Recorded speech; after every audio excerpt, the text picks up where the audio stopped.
Shalom.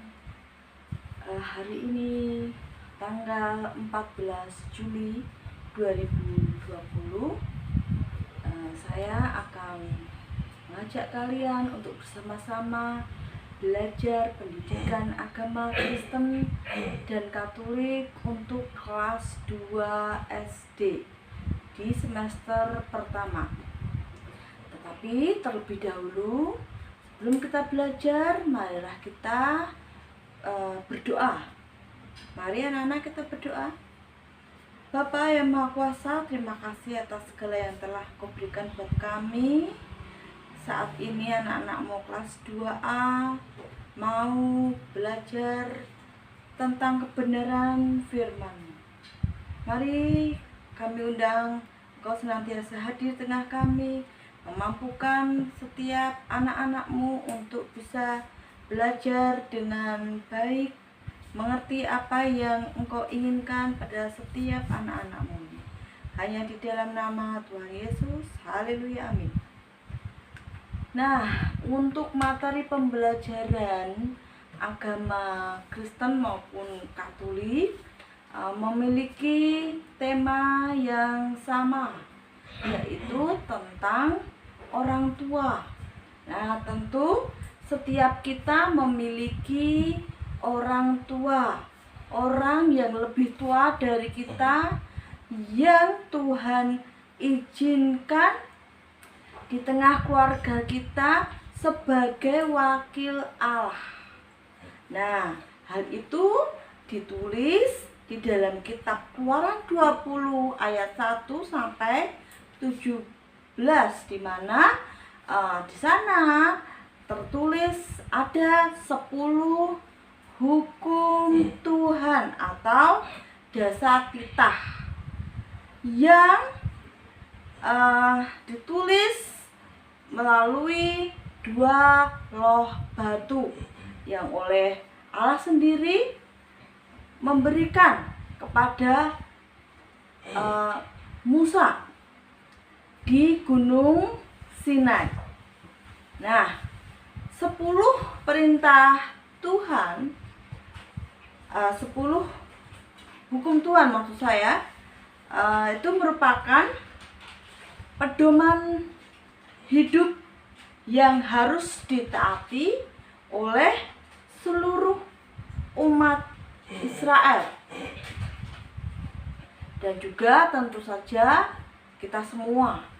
Nah, adapun tujuan Tuhan membuat 10 hukum atau dasar titah adalah supaya bangsa Israel dan seluruh umat manusia bisa hidup selamat dan penuh dengan berkat Tuhan. Nah, anak-anak, tentu saja kita semua ingin diberkati Tuhan, bukan? Nah, adapun dari ke-10 hukum Tuhan ini yang akan saya bahas adalah yang hukum kelima. Hukum kelima berbunyi, hormatilah ayahmu dan ibumu, supaya lanjut umurmu di tanah yang dijanjikan Allah itu kepadamu. Janjikan Allah kepadamu ya. Nah, anak-anak, tadi sudah Ibu bahas sedikit bahwa orang tua kita, ayah dan ibu, adalah wakil Allah. Dan itu ditulis di dalam Amsal 1 ayat 8 yang berbunyi beginilah firman Tuhan. Hai anakku, dengarkanlah didikan ayahmu dan jangan menyanyiakan ajaran ibumu. Di sini tertulis dengan jelas bagaimana kita sebagai anak-anak harus bisa mau mendengarkan didikan dari orang tua kita, dan tentu saja ada alasan mengapa kita sebagai anak harus mau menghormati orang tua. Nah, Alasannya yang pertama kita lihat di dalam Kolose 3 ayat 20. Beginilah firman Tuhan, hai anak-anak, taatilah orang tuamu dalam segala hal, karena itulah yang indah di dalam Tuhan. Jadi jelas dikatakan di situ bahwa hal yang paling indah bagi Tuhan adalah kita harus taat pada orang tua. Lalu alasan mengapa kita harus menghormati orang tua yang kedua adalah kita sudah dilahirkan. Orang tua kita, ibu kita mengandung kita selama 9 bulan. Nah, orang tua kita juga merawat kita sejak kita lahir kecil ya sampai tumbuh menjadi orang yang dewasa, yang sudah besar, mendidik kita, mencukupi kebutuhan kita, dan juga tentu saja merawat kita supaya senantiasa sehat badan kita. Nah, orang tua mengajarkan kita secara dua hal, yaitu secara rohani dan secara jasmani. Secara jasmani, orang tua mengajarkan kita cara makan yang benar. Sendok di tangan kanan, di tangan kiri adalah garpu. Nah, makan dengan baik. Mengajarkan kita mandi, mengajarkan kita minum yang benar, ya, membersihkan rumah, bekerja sama dengan orang lain. Itu diajarkan orang tua kita secara jasmani.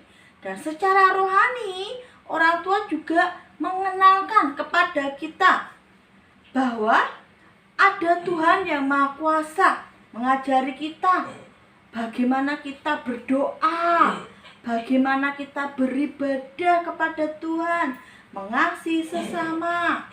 Nah, orang tua pun juga mengajarkan kita untuk selalu berkata yang jujur, tidak boleh berbohong. Ada sebuah lagu, bohong, bohong, bohong, bohong itu dosa, Tuhan Yesus tak suka. Nah, itu ya, orang tua yang mengajarkan kita senantiasa berkata yang jujur, adil, berperilaku yang adil, tidak pilih-pilih teman.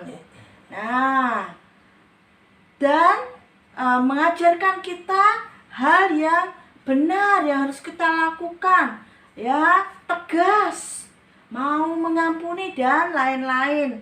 Tujuan orang tua bersikap tegas terhadap anak. Kadang-kadang kalau kitanya bandel, orang tua akan tegas menegur, menasihati. Tujuannya apa? Supaya anak itu bisa belajar dari kesalahannya, dan itu merupakan wujud cinta kasih orang tua terhadap anaknya.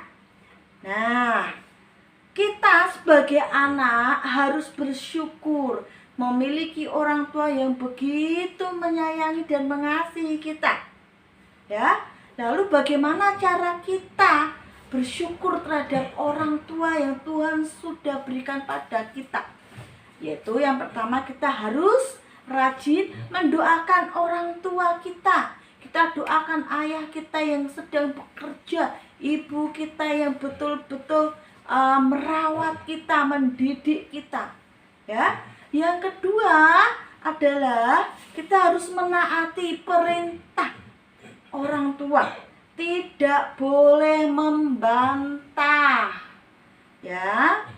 Nah, jelas itu adalah perintah Allah yang tadi sudah saya bahas.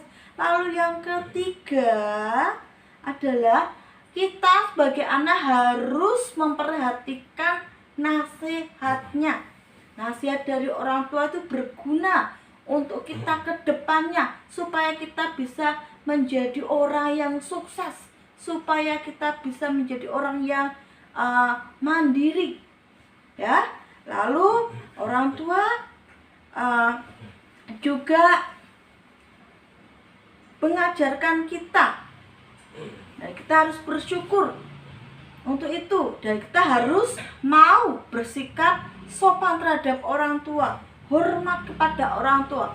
Hormat itu artinya bukan oh ada ayah, ada ibu langsung kita hormat seperti bendera gitu ya. Tidak, artinya kita harus mau bersikap sopan, ya, tidak suka marah-marah. Nah, itu tadi adalah sikap kita untuk senantiasa bersyukur. Ya, tidak boleh kalau anak masakannya mama saya nggak suka terus nggak mau makan, itu namanya tidak menghormati. Kita harus bersyukur karena orang tua sudah bekerja dengan sungguh-sungguh supaya kita bisa hidup dengan baik. Nah, itu ya anak-anak pelajaran kita hari ini. Semoga apa yang sudah kita pelajari bukan hanya kita mendengar, tapi kita melakukan firman Tuhan, yaitu menghormati orang tua. Nah, sekian dari saya. Shalom, Tuhan Yesus memberkati.